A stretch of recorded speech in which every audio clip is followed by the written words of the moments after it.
আজকে নাকি সরস্বতী পূজা। বাইরের অবস্থাটা দেখুন একবার। এখন হচ্ছে সকাল ওই 7টা বেজে, হয়তো 7টা 5 কি 7টা 10 হয়েছে। বাইরের অবস্থাটা দেখুন, কুয়াশায় ভর্তি হয়ে রয়েছে। আর ঠান্ডা আছে, ঘরের ভিতরে প্রচণ্ড গরম, কিন্তু বাইরে দেখুন, ওই দেখুন ওইখানটা দেখুন কি পরিমাণ কুয়াশা হয়ে আছে, দেখতে পাচ্ছেন?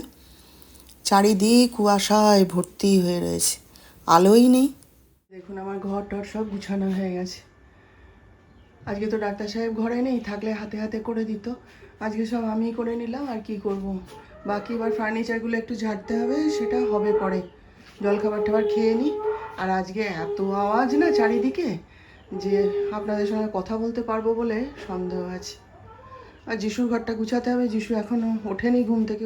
বাড়ির মাথাটা যে গুছাবো, দেখুন আমার বরের মানে কাণ্ডটা দেখুন একবার। মানে হোমিওপ্যাথি ওষুধের দোকান খুলে ফেলেছে এখানে। এই সমস্ত সাজিয়ে রেখেছে, আবার এই ঝুড়ির মধ্যে খালি শিশি সেগুলো পর্যন্ত রেখে দিয়েছে। আমি কত কি কিনে এনেছিলাম যে আলমারির মাথাটা সাজিয়ে রাখবো, লোকজন ঘরে আসে। দেখুন অবস্থা।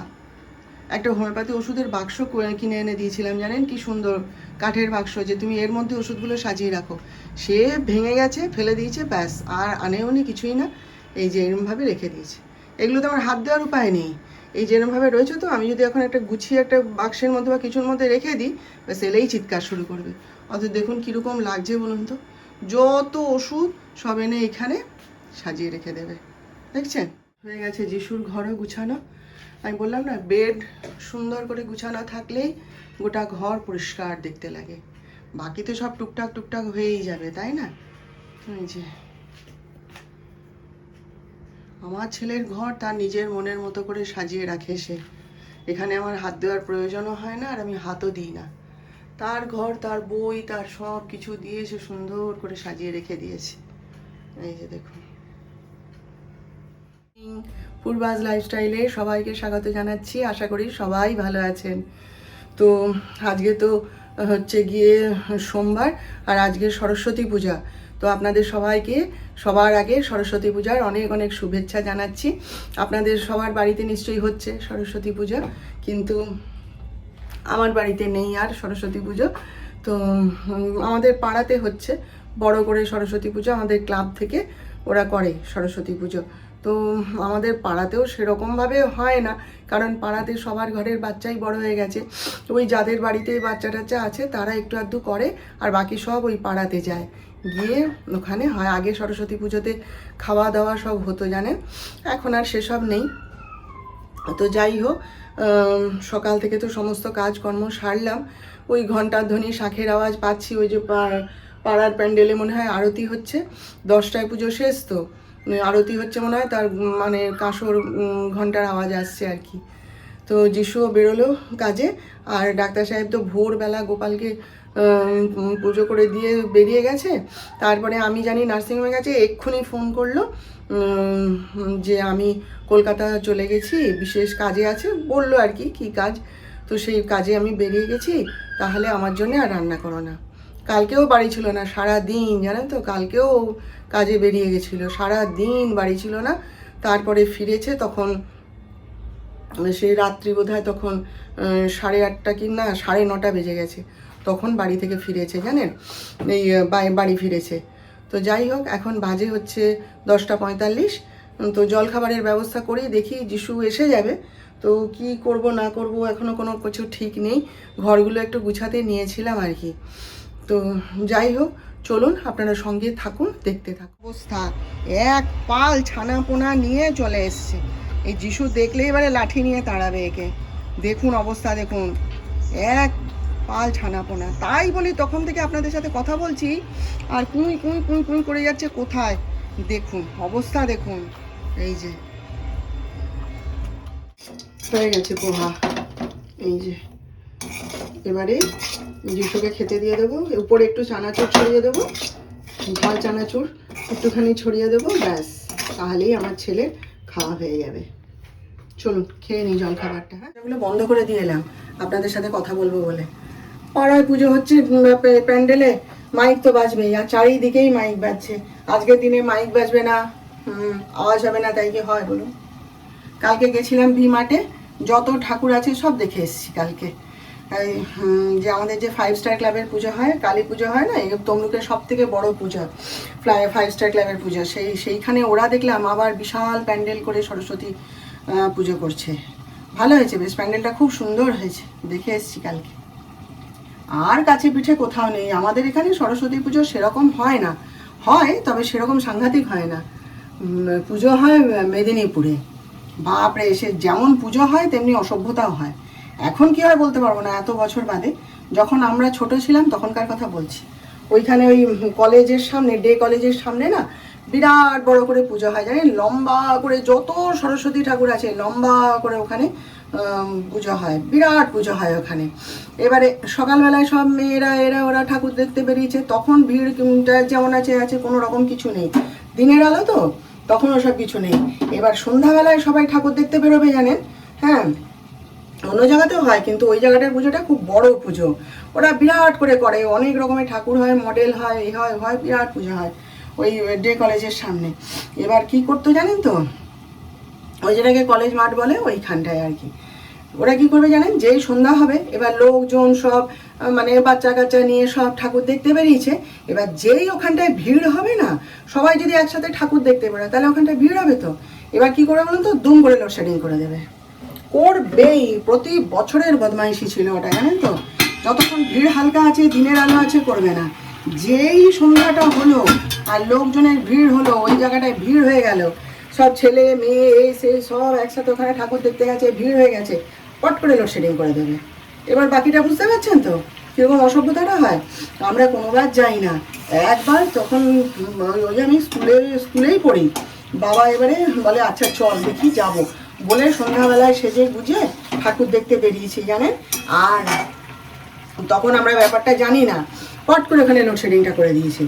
এইবার বুঝুন কি অবস্থা, এবার লোডশেডিংটা করে দিয়েছে না, আর কোনো আলোর মানে কোনো ব্যবস্থাই করবে না, এত বদমাইশি। সে পুরো মানে ঘুটঘুটে অন্ধকার করে দিয়েছে। আর লোকজন এবার চুপ করে যে দাঁড়িয়ে থাকবে তা তো নয়, যা ভিড় হচ্ছে সবাই এবার নিরাপদ জায়গায় যেতে চাইছে, ব্যাস এইবার ঠেলা ঠেলি হুড়োহুড়ি, সে কি হয় তাহলে এবার বুঝে নিন, আমি আর বিশ্লেষণ করব কি করে।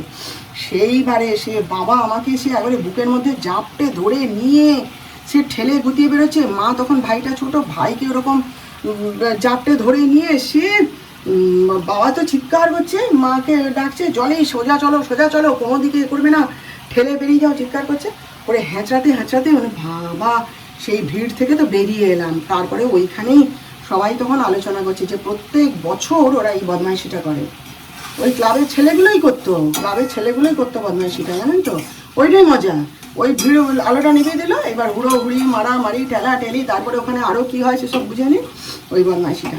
তারপরে তো পরের বছর থেকে ওরকম 3-4 বার ওরকম হওয়ার পর পুলিশে খবর দিল, পুলিশ থেকে তখন এসে স্টেপ নিল, ব্যাস তারপরে আর লোডশেডিংও হতো না, বদমাইশিও হতো না, ঠেলাঠেলি হুড়োহুড়িও হতো না, কিছুই হতো না, জানেন। সেসব তো আমাদের তমলুকে নেই, আমাদের তমলুকে বললাম না আপনাদের দুর্গাপুজো কালী পুজোর সময় আমাদের এখানে কোনো অসভ্যতা নেই, প্রত্যেকটা লোক নিজেরাই লাইন করে ঠাকুর করে, ঠাকুর দেখে, লাইন করে বেরিয়ে যায়, কোনো রকম কোনো অসভ্যতা ঠেলাঠেলি আমাদের এখানে কিছু নেই। ওসব এখনও এখানে শুরু হয়নি, এবার ভবিষ্যতে কী হবে জানি না, তবে এখনও তমলুকে ওই সমস্তগুলো শুরু হয়নি, বুঝলে। কী হয়েছে বলুন তো, কালকে আমার ছেলে সারা রাত পাখা চালিয়েছে, বুঝলেন তো, আমার ছেলের গরম তো আমার থেকেও বেশি না, পাখাটা চালিয়ে দিয়েছে। এখন ঘরের মধ্যে দরজা জানলা বন্ধ করে দিলে সত্যিকারেরই গরম, হ্যাঁ, বাইরে বেরোলে ঠান্ডা লাগে। তাও কালকে যে আমরা বাজারে গেছিলাম, ভিমার্টে গেছিলাম, তখন যে এলাম সোয়েটার গায়ে দিয়ে গেছিলাম, গরম লাগছিল, খুলে দিতে ইচ্ছা করছিল, কারো গায়ে দেখছি আর সোয়েটার নেই, তবুও আমি সোয়েটার গায়ে দিয়ে মাথাটা মুড়িয়ে নিয়ে গেছিলাম যে বাবা এখন আমার বুকের কফ সারেনি সেভাবে। তো সেই একটা হাওয়া লেগেছে, তারপরে এসে সারা রাত কাল পাখা চালিয়ে শুয়েছে, আমি ঘর থেকে টের পাচ্ছি ওর ঘরে পাখা চলছে, ওই ঠান্ডাটা লেগে গেছে। সকালে উঠে বলছে আমার গা হাত পা কেমন ব্যথা করছে, গলার কাছে খুসখুস করছে। এবারে পাখাটা চালিয়ে ঘর ঠান্ডা করে নিয়ে তারপরে আবার তুই শো, সে তো করবে না, ওই সারা রাত্রির পাখা চালিয়েছে, ব্যাস শরীর খারাপ হয়ে গেছে। ওই জন্যে এখন ওয়েদারটাই তো বাজে না, এই মানে গরমও নেই ঠান্ডাও নেই, এই গরম লাগছে এই ঠান্ডা লাগছে, ওইটাই তো বাজে জিনিস, শরীর খারাপটা তো এই সময়ই হয়, তাই না। আজ কতটুকু বাটিতে ভাত বসিয়েছি দেখছেন, জানেন, এই যে এটা শুধু আমার জন্য ভাত হবে আজকে, আমার ছেলে আজকে খাবে না। এসে পরে পোহা খেলো, চা খেলো, খেয়ে বলে মা আমি আর কিছু খাবো না, আমার যেন কীরকম গা গুলাচ্ছে, আমি আর কিছু খাবো না। যদি খিদে পায় তাহলে তুমি একটুখানি আমার পরোটা বানিয়ে দিও বা কিছু করে দিও, বা চিড়ে মুড়ি যা আছে খেয়ে নেবো, আমি কিছু খাবো না। আর ডাক্তার সাহেব তো কলকাতায়, সে তো খাবেই না।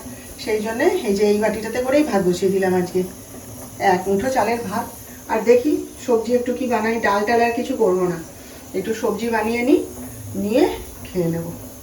দেখুন আমার ঘরের অবস্থা কি হয়েছে জানেন, আমি রান্নাঘরে রান্না টান্না করছি, করে রান্নাঘরটা একটু গুছালাম, হ্যাঁ গুছিয়ে টুছিয়ে তারপরে তো কাজকর্ম সব সারলাম, সেরে খেতে বসতে যাব, প্লেটটা ধুতে এসেছি।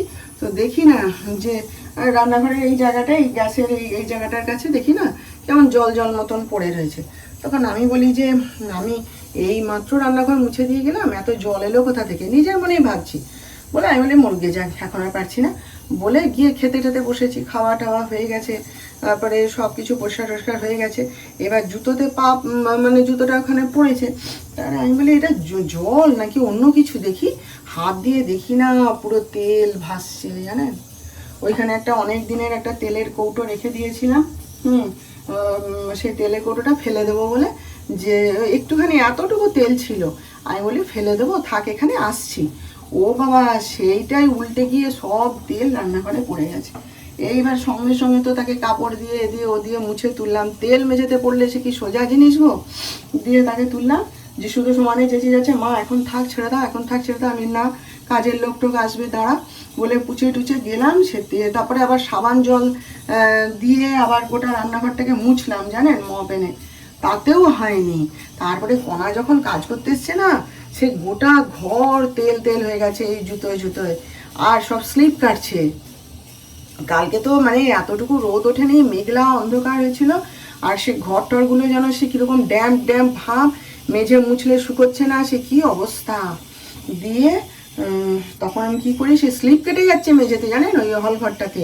কণা বলে মামি তুমি আস্তে আস্তে পা ফেলে চলো, নইলে তুমি পড়ে যাবে। তারপরে এমন অবস্থা হলো যে চলাই যাচ্ছে না। দিয়ে কালকে ভাবছিলাম যে না বাবা আজকে মুছবো না, কারণ বাজার টাজার থেকে এসে আর কি ভালো লাগে বলুন, ওই সমস্ত একটু ঘুরে ঠুরে আনন্দ করে এলাম।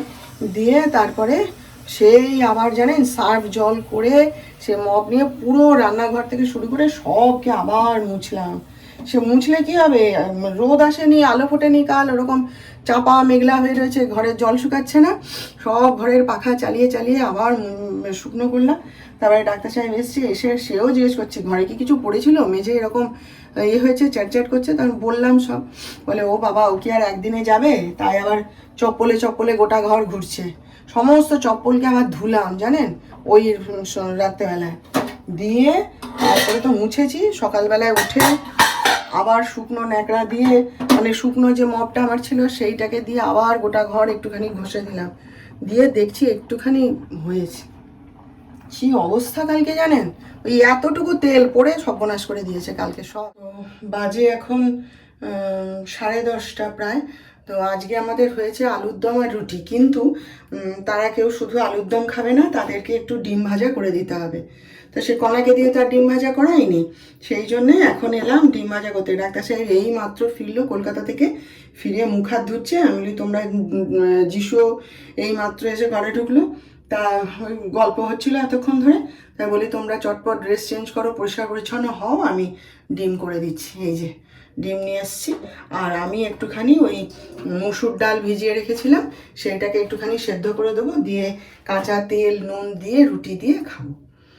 তাহলে চলুন চটপট আমি রান্নাটা সেরে ফেলি। আজকের মতন আপনাদের কাছ থেকে বিদায় নিলাম, আবার আমাদের দেখা হবে। আপনারা ভালো থাকবেন, আর আজকের ব্লগটা ভালো লাগলে একটা লাইক শেয়ার ও সাবস্ক্রাইব প্লিজ করে দেবেন।